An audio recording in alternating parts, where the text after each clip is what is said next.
Boa noite a todos, sejam todos bem-vindos a essa nossa Escola da Fé.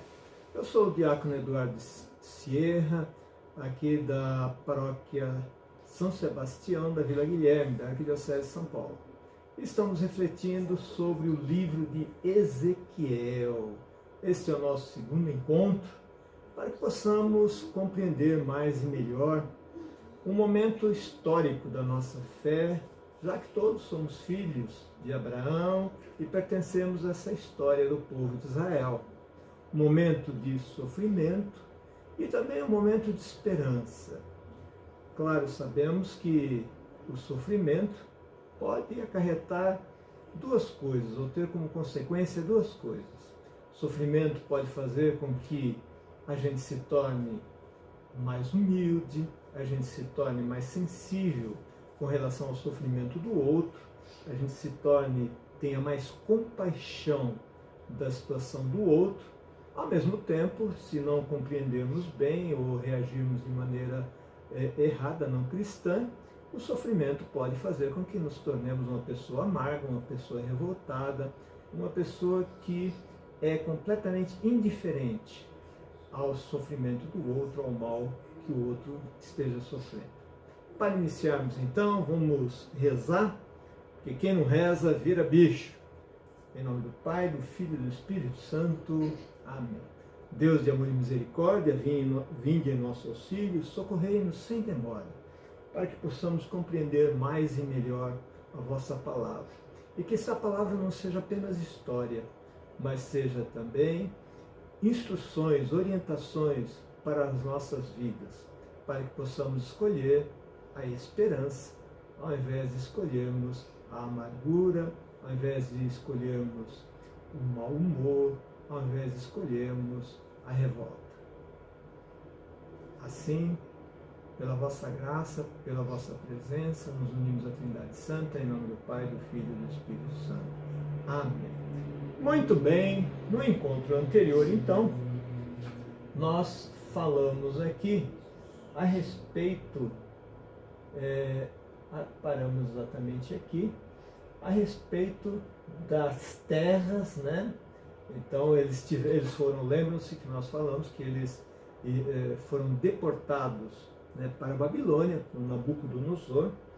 E também aqui quero lembrar uma coisa, né? Tem gente que se confunde um pouco, ó. Tem gente que pronuncia Nabucodonosor, som de S, né?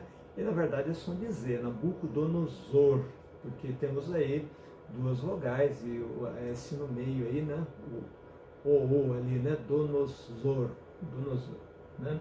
E Nabucodonosor, ele invade, né, da Babilônia, ele invade Judá e aí provoca uma grande crise, né? Mas isso era extremamente dramático, por quê? Porque a terra era dom de Deus, a terra foi oferecida por Deus, era a famosa terra prometida, né? E aí eles foram expulsos da terra e os antepassados estavam lá enterrados naquela terra, e eles tinham muito respeito aos antepassados, né? E assim perderam também, de uma certa maneira, os antepassados que estavam lá, né? Deixavam de alguma maneira de ter essa ligação já pela distância, quando foram ao exílio, né? Também a questão da família era uma unidade fundamental da sociedade e os laços de parentesco eram muito fortes. Eu falei aqui no último encontro, então, a respeito do clã, né? Então, filhos de Abraão, filhos de Isaac, filhos de Jacó, Jesus considerado filho de Davi, isto é, da descendência de Davi. Então nós temos aqui essa questão da família, que ali, num certo momento, ela passou por perigos, né? Perigos, porque foi todo mundo para lá e foram escravizados, né? Porém, eles conseguiram manter essa unidade e isso fez com que tivessem força. E a gente sabe que a família nos dá força, coragem, fortalece os laços e fortalece também a nossa esperança, né? Então foi aqui que nós paramos. Então, continuando então, questão das invasões estrangeiras, né?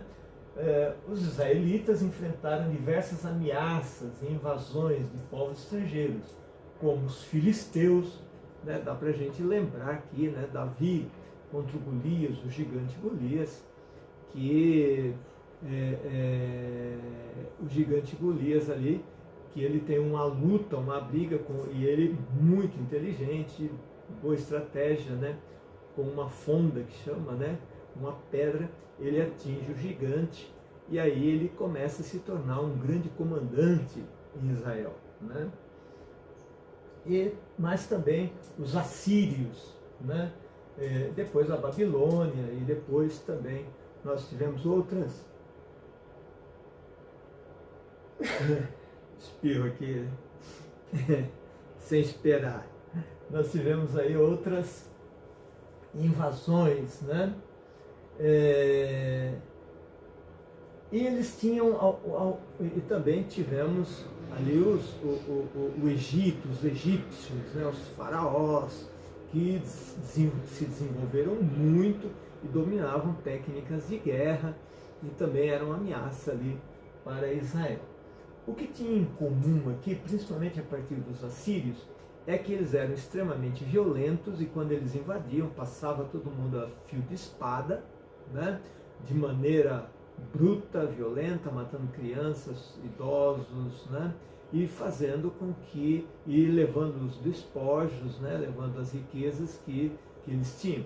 De tal maneira eles foram pegando fama que muitas vezes, né, em algumas regiões, alguns reinos, quando os assírios vinham na direção e sabiam que os assírios iriam invadi-los, o que eles faziam? Mandavam um mensageiro e falavam: olha, nós vamos nos entregar. Por quê? Era melhor entregar, pagar imposto para o Império Assírio, do que passar por todo um sofrimento do povo e dos próprios reis, da família real. Então era melhor eles manterem o reinado e aí pagarem. Eles não tinham também tanto trabalho, porque sempre morria alguém do lado deles. Então essa era a estratégia. E a Babilônia, com Nabucodonosor, também se utilizou dessa estratégia de uma maneira violenta, invadir Judá, né? E sempre isso causava sofrimento, apreensão, enfim, ansiedade, né? A gente pensa que a ansiedade é muito atual, mas ela vem aí na história humana desde muito tempo, né? Então vamos adiante aqui. Desigualdade social. Havia uma grande desigualdade social entre os israelitas. Não sei se se lembra que eu falei no encontro passado sobre essa questão. Quem não viu o primeiro encontro, está aí na internet, está aí no YouTube, da paróquia e no meu pessoal, né? Da São Sebastião da Vila Guilherme e no meu pessoal também. Né? Entre os israelitas, com ricos e poderosos, explorando os mais pobres. Então essas diferenças sociais, né?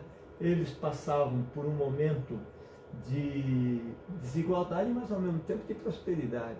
Então, muita prosperidade, acúmulo de riqueza, por um lado, né, de tal maneira que havia, onde existe desigualdade, onde existe injustiça, não pode haver paz, né? Isso faz parte da sabedoria do antigo Israel, né? A paz está intimamente associada à justiça, né? Um país injusto não vai dar para ter paz. Por quê? Porque existem pessoas sofrendo e vão lutar para parar o sofrimento, e aí a luta pode ser uma luta física, pode ser, enfim, das diversas maneiras. Rebeliões sempre acontecem, né? E esse povo estava aí em termos políticos, em termos também espirituais, religiosos e econômicos, estavam aí em um certo desequilíbrio. Então isso tudo foi um caldo ali favorável, com divisões, um caldo favorável para que Nabucodonosor viesse a invadir Judá. Os profetas denunciavam essa injustiça e exortavam o povo a praticar a justiça e a misericórdia. Então, olha lá. Então, os profetas surgem aqui como aqueles que denunciam com coragem, dizem, olha, o que está acontecendo não é da vontade de Deus, porque nosso Deus é um Deus da justiça, né? É um Deus da paz, e o que está acontecendo aqui, essa injustiça toda, com certeza vai acarretar um desequilíbrio, uma instabilidade e um sofrimento, não só para os pobres que continuavam assim, mas também para aqueles que dominavam, já que seria mais fácil invadi-los, né? Invadir o Israel ou Judá, e assim poderia eles perderem aí a hegemonia sobre o território, né? Eu expliquei no encontro passado, então, que ao longo do tempo nós tivemos esses dois reinos, o reino do norte e o reino do sul. O reino do sul tinha como capital ali Jerusalém, né? Jerusalém. Então, e o reino do norte é da Samaria, né? E também da Galileia, ao norte ali. E era o povo mais pobre, estava ali para cima, né? E Judá estava mais fortalecido, tinha mais dinheiro, tinha mais soldados, etc. Mas mesmo assim eles sucumbiram a Nabucodonosor, né? Então os profetas avisavam o povo, olha, estamos sofrendo injustiças aqui, né? Isso, essa denúncia, essa coragem que o profeta tinha, e ele falava não só para o povo, mas para os governantes, para aqueles que dominavam, para o rei. Olha, isso não está certo, isto vai trazer um afastamento de Deus. E é isso que nós vamos ver aqui, como é que isso ocorre. Apostasia e idolatria. O que é apostasia? Apostasia é você abandonar a religião. Toda vez que alguém sai de uma religião e vai para outra, né, é um apóstata. Isto é, ele abandonou a sua religião, a sua fé, né, assim como ocorre na nossa igreja. Muita gente faz essa apostasia, né, ela abandona a fé, nossa fé, e vai para outra igreja, para outras denominações, ou para outras, inclusive não monoteístas, né, de um só Deus, mas de vários deuses, né? Às vezes as pessoas tentando achar ali a sua identidade espiritual, elas fazem essa apostasia. E a questão da idolatria. O que é a questão da idolatria?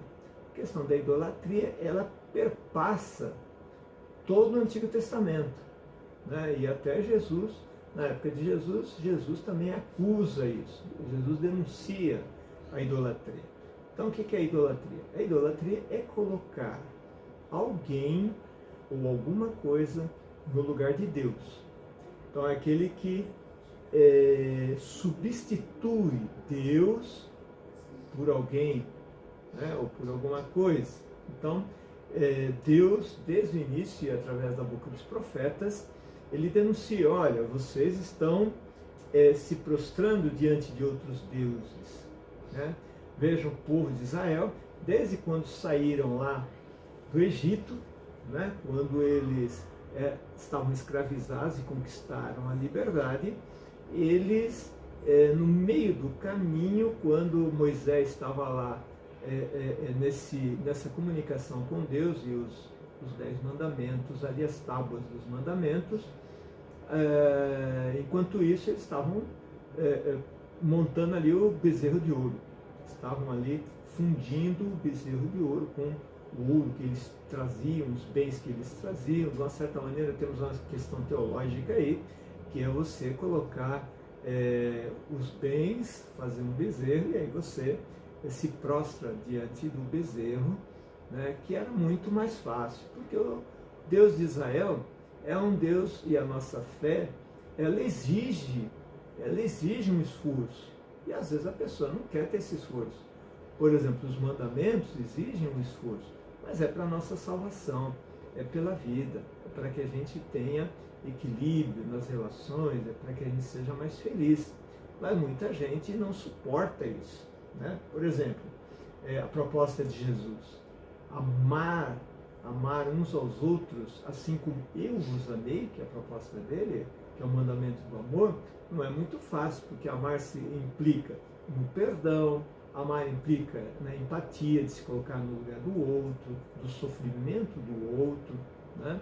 Então isso muitas vezes fala, não, é melhor a outra religião ali, que eu ofereço qualquer coisa e eu ganho um monte de coisa, né?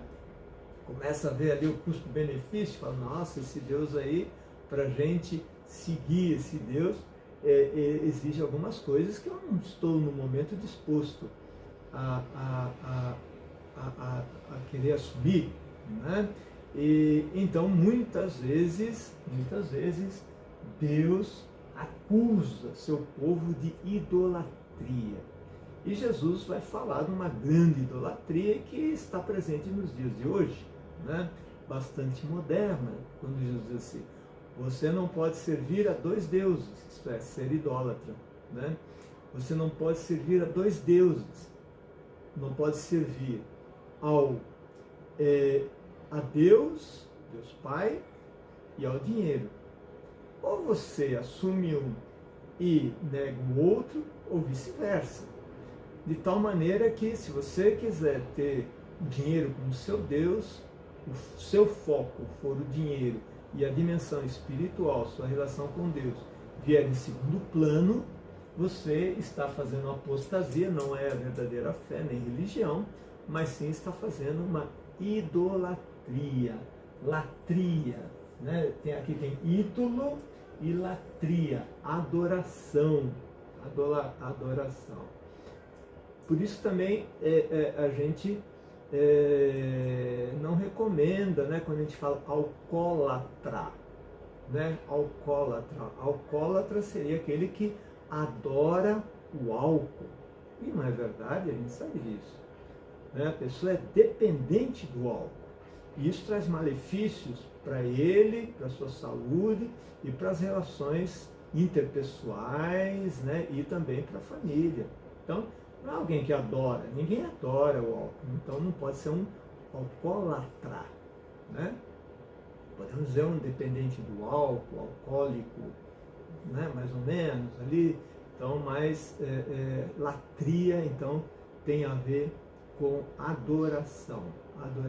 Então, eles tinham ali feito um caminho de afastamento de Deus, e o boleto sempre vem e custa caro, né? Vamos lá adiante aqui. O que levou à invasão babilônica? Então, também aqui fazendo uma visão até do profeta, né? E uma análise também social aí do que levou a essa invasão babilônica. Rebeliões contra o domínio babilônico diante da ameaça. Então, diante daquela ameaça, eles se perderam um pouco. Então, eles começaram a pensar, por exemplo, em buscar um acordo, né? Fazer acordo ali com o Egito.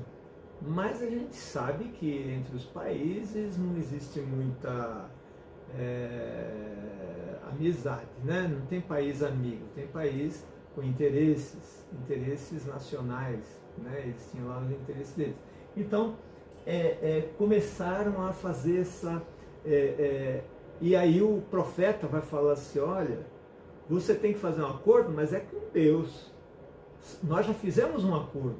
O acordo está na aliança lá no Monte Sinai, que Moisés foi ali o protagonista, de uma certa maneira, encaminhando o seu povo e nessa relação com Deus, e Moisés é aquele que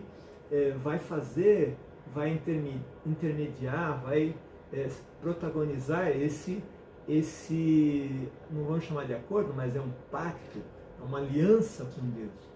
Então nós temos que ser fiel a essa aliança, não fazer aliança com outros países, porque os países têm interesse próprio e são coisas humanas, né? Temos que fazer aliança com Deus, é lá que está a nossa força, é lá que está toda a nossa esperança. E é isso que os profetas vão apontando ali. Olha, Isaías também fala, né? E Jeremias depois, já nesse momento próximo aí com Ezequiel.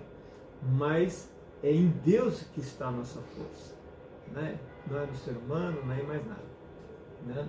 Segunda, fraqueza política e religiosa, né? Divisão interna e a corrupção enfraqueceram o reino de Judá. Então, a divisão interna, eles se dividiram, foram se dividindo, né? Havendo lutas internas, né? Polarizações, de tal maneira que isso provoca um enfraquecimento do Estado, né? De Judá, né? Onde cada um puxa para um lado, né? E a corrupção.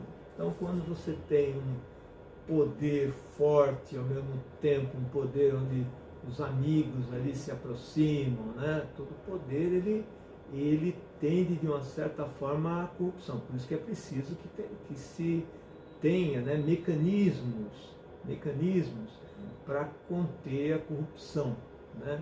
E naquela época a mesma coisa. Naquela época os amigos do rei, né? Os amigos do rei, etc. Corrupção, algum desvio de dinheiro ali e tal. E aí houve um enfraquecimento, porque o reino, a corrupção enfraqueceu o reino de Judá, tornando vulnerável aos ataques babilônicos. É lógico, quanto mais fraco, quanto mais frágil, e um império, né, que estava surgindo, que estava invadindo e que tornava forte, que anexava exércitos que participavam também com eles e invadia outros estados, né, outros reinos, fez com que culminasse com a invasão ali a Judá. E por que a gente fala tanto nisso? Está falando tanto nisso? Porque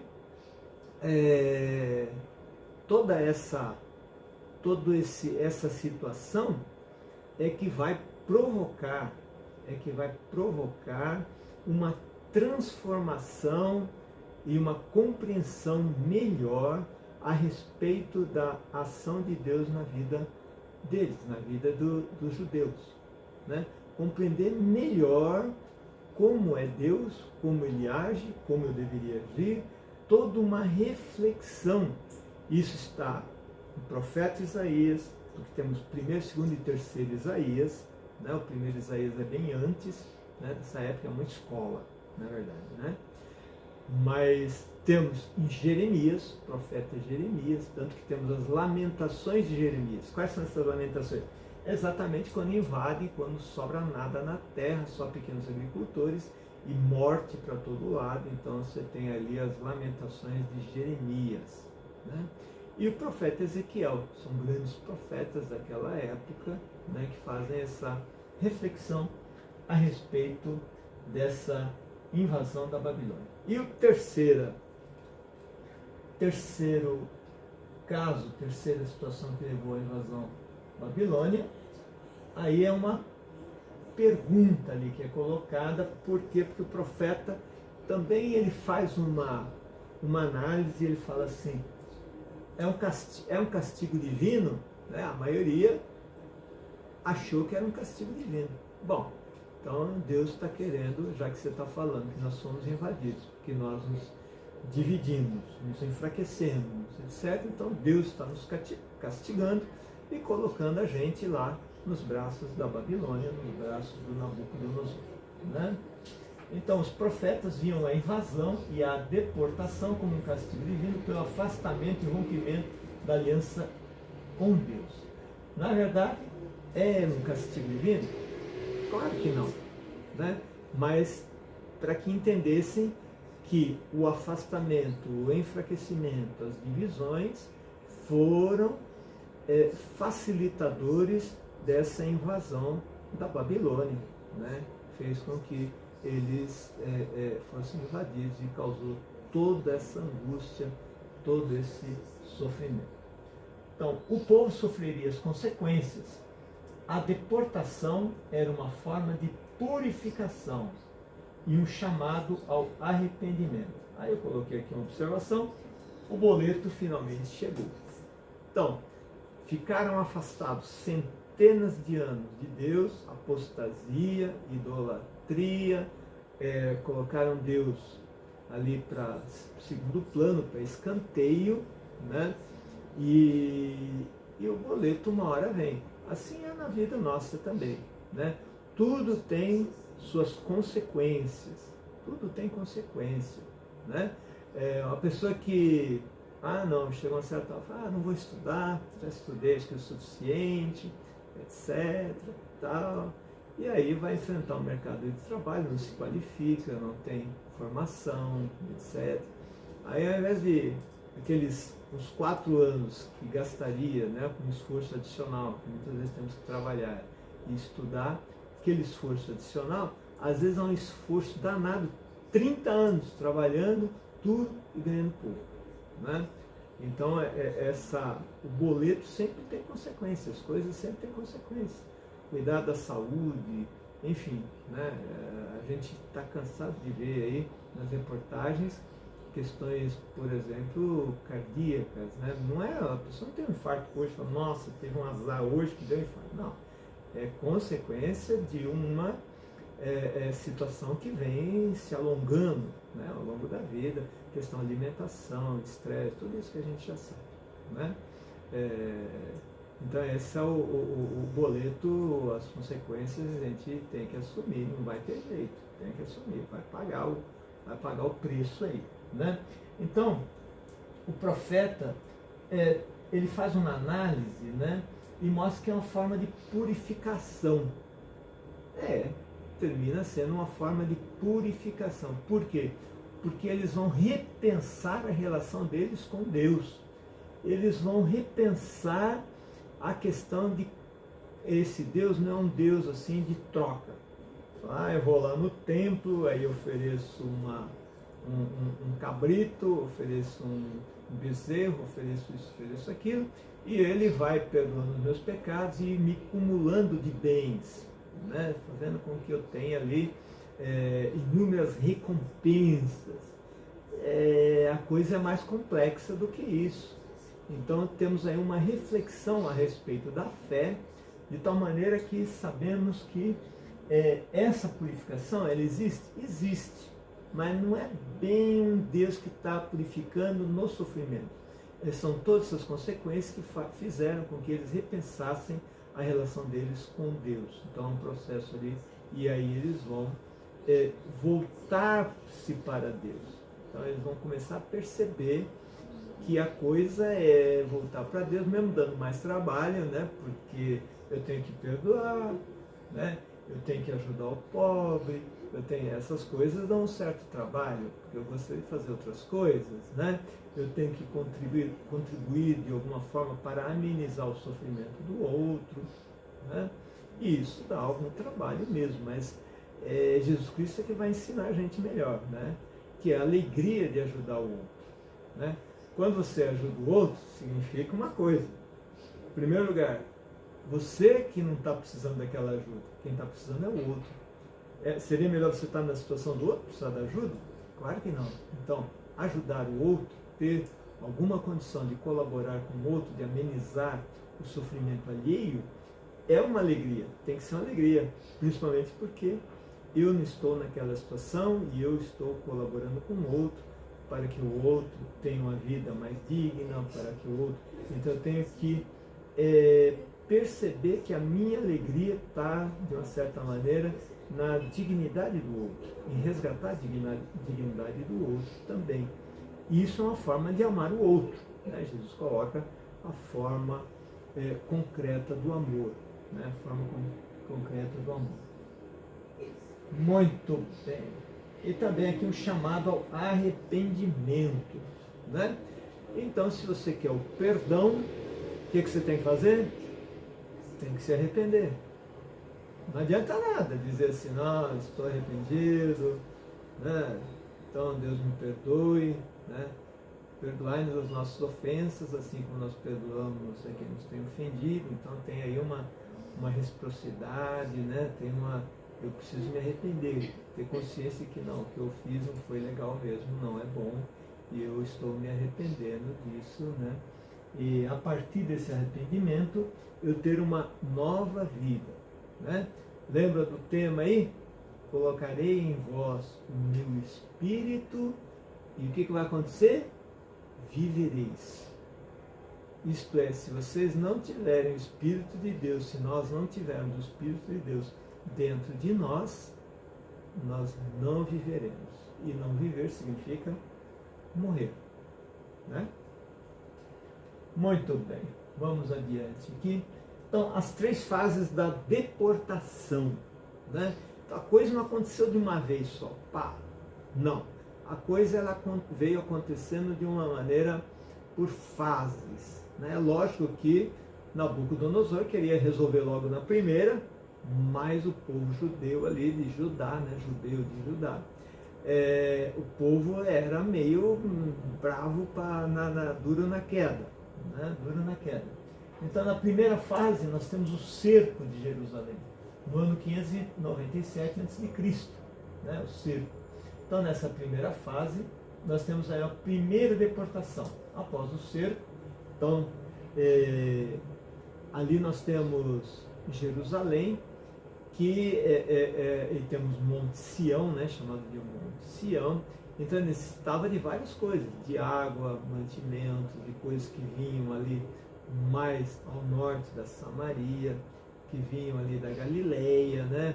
Tinham rebanhos que ficavam lá, porque ficavam próximos ao mar da Galileia, que na verdade é um grande lago, né, de água doce. Então ali você podia criar rebanhos, né? Você tinha verde, pastagens, etc, etc. Diferente ali do sul, onde no sul ali você tem uma parte ali que é o Mar Morto, né? Você tem um deserto e tem Jerusalém, aí depois você vai ter ali próximo já ao Mar Mediterrâneo, né?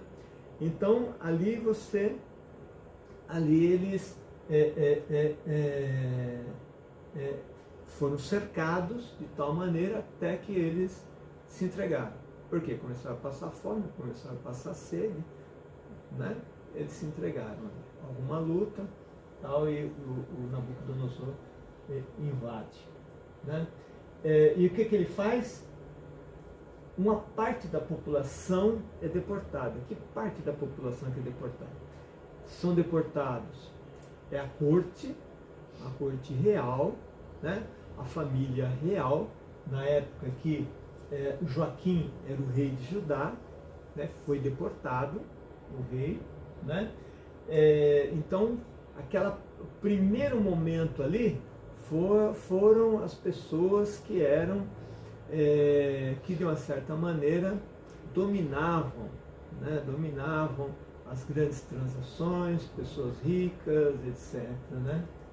O templo de Jerusalém foi parcialmente saqueado. Foi destruído o templo aqui? Não, não foi destruído o templo nesse momento, né? Mas ele foi saqueado e alguns dos seus tesouros foram levados para a Babilônia. Isto é, o templo foi parcialmente saqueado. Aí fala alguns dos seus tesouros. Por que alguns dos seus tesouros? Porque o templo, ele servia também de banco, né? Então você tinha dinheiro ali, você tinha moedas, né? Dinheiro que eu digo, moedas de ouro, moedas de prata, que como eles tinham um pequeno exército ali, que controlavam e protegiam aí esse tesouro. Então as pessoas deixavam ali o dinheiro, né? E era um banco, e tinha, num determinado momento, eles passaram a pagar juros também, porque eles emprestavam dinheiro, eles faziam algumas coisas com o dinheiro, e isso compravam bois, e aí você tinha ali essa movimentação e rendia juros também para quem deixasse o dinheiro ali, porque o pessoal era incentivado a deixar o dinheiro ali. Quando ele entra em Judá, Nabucodonosor, ele leva parte, né, que fala parcialmente saqueado, e alguns de seus tesouros foram levados para a Babilônia. Levaram uma boa parte dos tesouros para a Babilônia, né? Mesmo porque o reino de Judá era rico desde a época de Salomão, né? Desde a época de Salomão. Vamos adiante aqui. A segunda fase nós temos a rebelião. Aqui é um problema. A rebelião e a segunda deportação, no ano 587 a.C. Então vejam aqui, né? Olha, na primeira rebelião foi 597, e o cerco, né? E a invasão ali, né? Aí na segunda foi 587, né? Aí tinha um tal de Zedequias, né? Que havia sido nomeado rei Saval. Quem que é o Zedequias? O Zedequias era ali um líder de Judá, tá certo? Mas que se aproximou ali dos poderosos de Nabucodonosor, falou: olha, se quiser eu controlo tudo aqui para você, e eu levo o imposto, você domina, você me diz o que você quer fazer, etc, etc, e eu tomo conta aqui, tem que administrar, porque senão isso aqui vai ficar uma bagunça, e aí eu administrando, você pode receber o imposto, a gente te paga o imposto lá. Por isso que é chamado de nomeado rei vassalo. Isto é um rei que está amando de Nabucodonosor, né? Amando de Nabucodonosor. Então, o rei vassalo. Só que ele não era tão vassalo assim, né? Não era tão vassalo assim. Tanto que ele faz ali um acordo, né? Um acordo, ele procura fazer um acordo de novo, tentam fazer um acordo ali com o Egito, para ver se eles conseguem permitir que não venha uma nova, eles não mandem mais, né, em Judá, com o apoio do Egito, e ele ficaria mais poderoso, e fazia um acordo, ele pagaria menos ali, alguma coisa para o Egito, ou faria ali uma aliança com o Egito, né? Mas não deu certo essa rebelião aqui. O Nabucodonosor tinha um exército sanguinário e poderoso, foi lá e arrebentou com todo mundo, mesmo porque o Egito nunca não foi assim tão fiel a esse acordo. Na hora H, né, o meu primeiro, né? Então voltou a sitiar Jerusalém, que foi destruída. Uma nova deportação ocorreu, o templo de Jerusalém foi destruído. Lembra que levaram alguns dos tesouros. Aqui, o que aconteceu? Levaram tudo. E destruíram, puseram o templo no chão. Quem tinha construído esse templo foi Salomão, né? Salomão tinha construído com a madeira ali que vinha do norte, né? Que vinha ali do norte.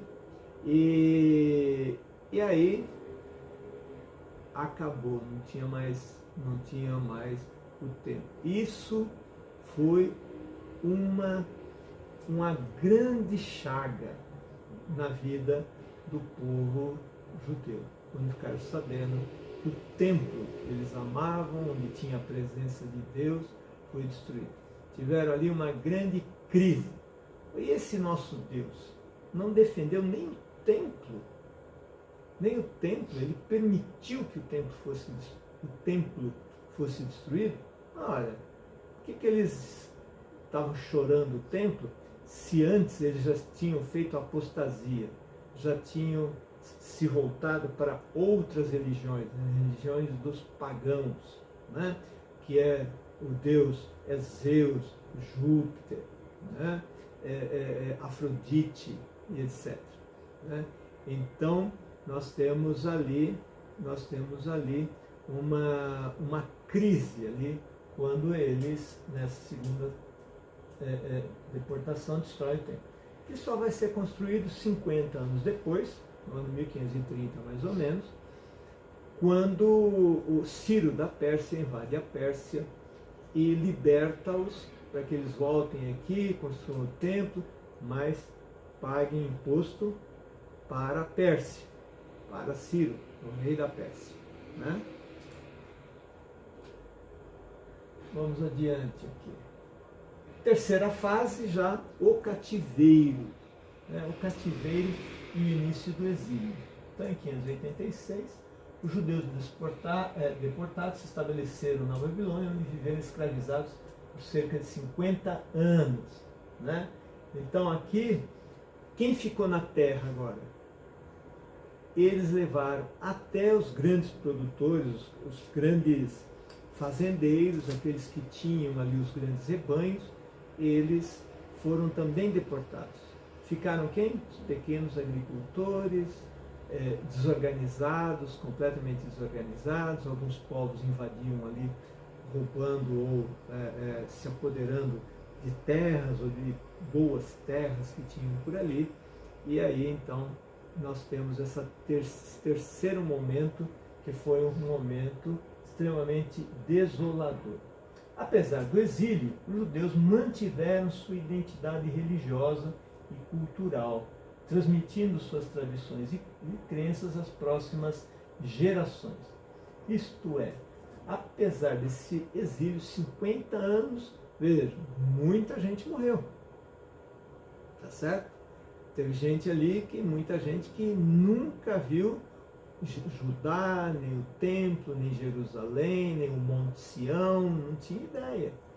Porém, eles passaram essa tradição aos filhos, de maneira oral, escrevendo, levavam ali parte de alguns manuscritos, ali alguma coisa a respeito, alguns papiros, né, a respeito da Sagrada Escritura, de tal maneira que eles transmitiam ali a fé que eles tinham no Deus Yahvé. Né? Então esse momento foi um momento de recuperação, e aí nós temos uma nova figura que vai fazer parte dessa, para manter essa colônia aí, né? Que são os rabi, né? Então, sem o templo, os rabinos passam a ter um papel fundamental. Por quê? Porque eles, como eles eram os doutores da lei, né? Os fariseus, né? Então eles ensinavam a tradição, essa fidelidade ao Deus de Israel, que conseguiu libertá-los do poder do faraó no Egito, né?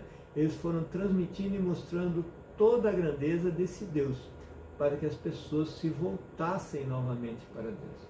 Então, no meio desse sofrimento, no meio dessa angústia, no meio da situação difícil, eles se voltam para Deus. Eles começam a recuperar a antiga fé que eles tinham, sem aderir aos outros deuses, os deuses da Babilônia lá, que era dos pagãos, né? Aquilo que eu falei lá, Zeus, Júpiter, etc. Né? Então aí nós temos também no movimento do profetismo durante o exílio, profetas como Ezequiel e o segundo Isaías ofereceram mensagem de esperança e consolo ao povo de Judá, profetizando o retorno à terra natal. Isto é claro que Deus não os abandonaria. Claro que Deus não os abandonaria. Eles eram filhos de Deus, né? Filhos de Deus. É lógico que, às vezes, os pais têm os filhos, aí o filho se perde aqui, se perde ali, ou entra no mundo do crime, às vezes, ou se tornam egoístas, abandonam, vão embora, etc. Mas não deixam de ser os seus filhos, de tal maneira que, se eles puderem de alguma forma colaborar para o resgate desses filhos, todo pai faz isso, toda mãe faz isso. Toda mãe faz isso. E também Deus que é pai também, né? Então esse pai é um pai que não os abandona. Então é isso que o profeta vai anunciar. E vai também, através de mensagens que a gente chama de teofânicas, né, de teofania, isto é, manifestação de Deus. Então o profeta tem algumas visões a respeito de Deus, alguns sonhos, Deus na sua grandeza, né, mostrando Deus se manifestando ali, mostrando que Deus é muito mais do que um pequeno reino lá do Nabucodonosor, né? Deus é infinitamente maior do que tudo e Deus pode transformar tudo novamente, pode transformar a lágrima em uma lágrima de alegria, numa lágrima de restauração, né? Então o profeta, ele vai olhando e ele vai mostrando para o povo que o Deus é muito maior do que eles pensavam. Não é apenas um Deus que quer que você siga lá os mandamentos e, olha, você tem que não matar, não roubar, amar a Deus acima de todas as coisas, honrar pai e mãe, etc, etc, não dar falso testemunho. Não é apenas isso, né? Esse Deus é alguém muito maior e ele faz isso apenas para que tenhamos vida, para que cuidemos da vida, que é o 5º mandamento, não matarás, isto é, cuidar da vida. A vida é prioridade, né? Esse é um Deus que pensa na vida, né? Jesus Cristo vai dizer assim, eu sou o caminho, a verdade e a vida. Eu sou a vida, eu sou vida em abundância, né? Vida pura, né? Tudo bem, estamos aqui quase no final. Vamos dar uma olhadinha aqui na divisão do livro de Ezequiel, né? Essa divisão não é muito cronológica, porque o livro ele foi escrito, né, por partes, mas para que tivesse uma sequência nessa questão do profeta, da relação do profeta com Deus, da relação do envio, né, do envio do profeta como missionário, né? E ela não acontece exatamente no comecinho, ele começa a se envolver e acontece depois, mas aí ele coloca, o livro é colocado então antes, essa relação do envio do profeta. Então temos aí algumas coisas que não são cronológicas, né, que não aconteceram no tempo da sequência do livro de Ezequiel, né, não aconteceram no tempo, mas eles são colocados na sequência para que a gente entenda um pouco melhor, ter uma visão um pouco melhor a respeito do livro, né? Então podemos dividi-lo em 5 partes. Primeira parte, a vocação do profeta, né? Então nós vamos ver depois no próximo encontro, nós vamos dar uma lida nos textos da Bíblia aí, né? Já está na hora, né, da gente olhar, começar a mergulhar no texto. Então a vocação do profeta. Todos nós temos vocação ao profetismo, somos profetas? Claro, pelo batismo. E o profeta passa maus bocados. Por quê? Porque ele tem que dizer a verdade, porque ele tem que denunciar a injustiça, né? Porque ele tem que procurar olhar onde está o sofrimento e denunciar qual é a origem daquele sofrimento, né? Então o profeta, ele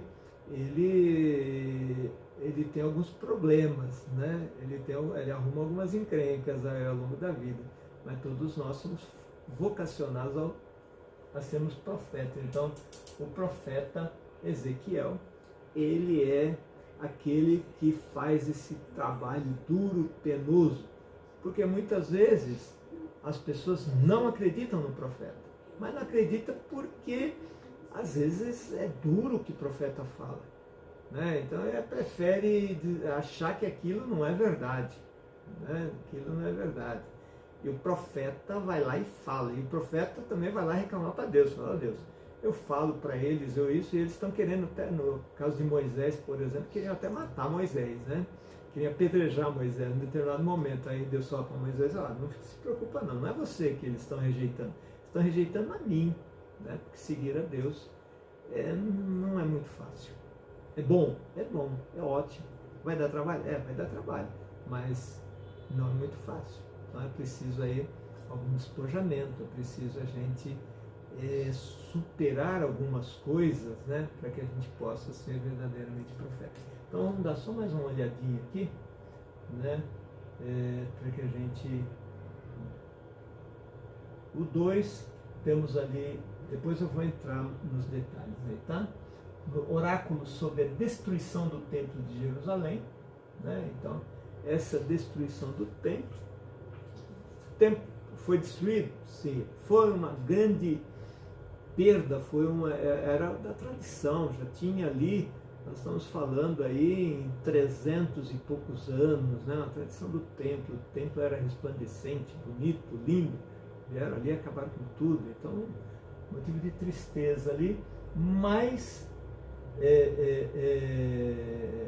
mas a esperança é de reconstruir. Dá para reconstruir outro templo? Claro que dá, né? Claro que dá, nada é impossível, né?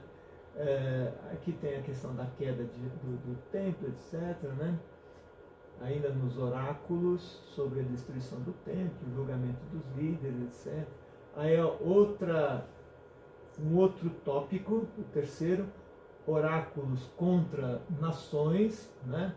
Então Ezequiel profere juízos contra as nações inimigas de Israel, como Amon, Moabe. Por quê? Porque os inimigos ali se alegraram, falaram, que maravilha, Israel se lascou lá, Israel não, Judá, né? Israel ficou depois associado ao Reino do Norte. Mas de vez em quando o judeu, o de Judá também, ele é um israelita, né? Então ficou sempre essa questão. Eu acho que eu já expliquei isso, né? Então nós temos a queda do Egito, ainda nesse oráculo contra as nações. Ali ainda, aquele foi o quarto, né? Oráculo da salvação para Israel, né? Aí ainda aqui o oráculo da salvação, a nova aliança, é anunciada aqui uma nova aliança. Quando vai acontecer essa nova aliança? Logo depois, quando eles retornarem? Não, a nova e eterna aliança vai acontecer lá na quinta-feira santa, na véspera da paixão do nosso Senhor Jesus Cristo, onde ele realiza a nova e eterna aliança, né? Isto é meu corpo, tomai e comei, né? Nós temos ali um pacto que Deus realiza conosco, que é a Eucaristia. Isso a gente vai falar um pouquinho melhor sobre o que vinha ali. E a visão da Nova Jerusalém e do povo restaurado. Essa Nova Jerusalém está ali Nova Jerusalém, cidade de Jerusalém mesmo, mas essa Nova Jerusalém, né, já é um prenúncio da Jerusalém celeste, que o profeta vai anunciando, dizendo, olha, tem uma Jerusalém muito melhor que está sendo construída a partir da nossa ação aqui no meio do mundo, né? Então, é isso aí. Nós vamos encerrando mais uma vez por aqui, né? Nós vamos encerrando por aqui e no próximo encontro nós vamos detalhar um pouco melhor, nós vamos detalhar essa primeira fase aí do livro de Ezequiel. Muito bem, então mais um encontro, depois teremos mais 3 encontros, tá certo? Até o final do mês. Então vamos agradecer a Deus pela sua presença entre nós, que Ele nos ilumine, que possamos compreender melhor a realidade como profetas, possamos compreender melhor e termos a coragem de denunciarmos a injustiça e denunciarmos os caminhos tortos e errados que muitas vezes o mundo, a família, a comunidade, enfim, a sociedade percorre.